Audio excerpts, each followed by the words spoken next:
On Monday, Canadians elected a new government to stand up to President Trump and to build a strong economy.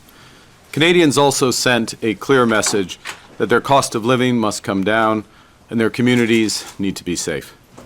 As Prime Minister, I've heard these messages loud and clear, and I will act on them with focus and determination.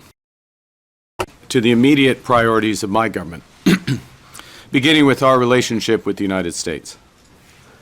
As I've stressed repeatedly, our old relationship, based on steadily increasing integration, is over.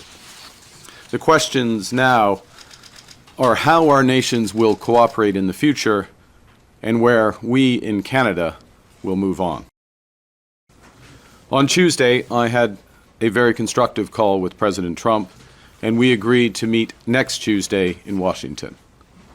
Our focus will be on both immediate trade pressures and the broader future economic and security relationship between our two sovereign nations. My government will fight to get the best deal for Canada. We will take all the time necessary, but not more, in order to do so. Canada has what everyone wants.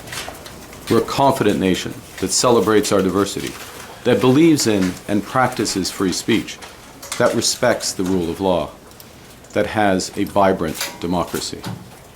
We value innovators and builders. We trust science. We protect our immense natural heritage.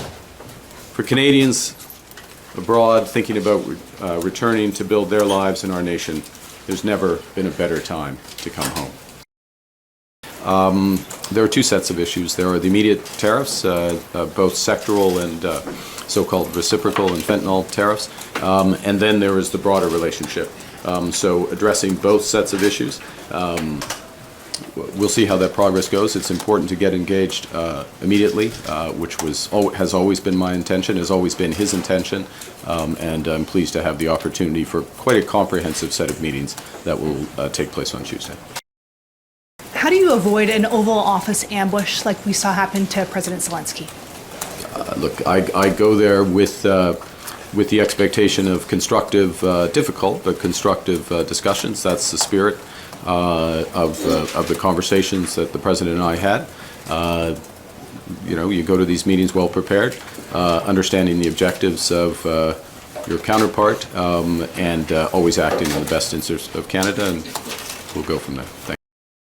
What someone wants and what is reality, and what the Canadian people clearly have stated, virtually without exception, is this will never ever happen. And if any of the leaders of the party and their representatives would attest to that, I think the votes attest to it. I think the public dialogue attests to it as well. We are, we're meeting as heads of our government to discuss that partnership. Now, I'm not pretending those discussions will be easy, or they won't proceed in a straight line. There will be zigs and zags, ups and downs. But as I said in my remarks, I will fight for the best deal for Canada, and only accept the best deal for Canada, and take as much time as necessary. He respects, as others who are good negotiators, and he's one of the best negotiators, they respect strength. That's why we're building Canada strong. There's lots of reasons to build Canada strong, but the point is, and I will make this point repeatedly, we have more than enough to do here at home. That point about we can give ourselves more than the Americans can take away is absolutely right.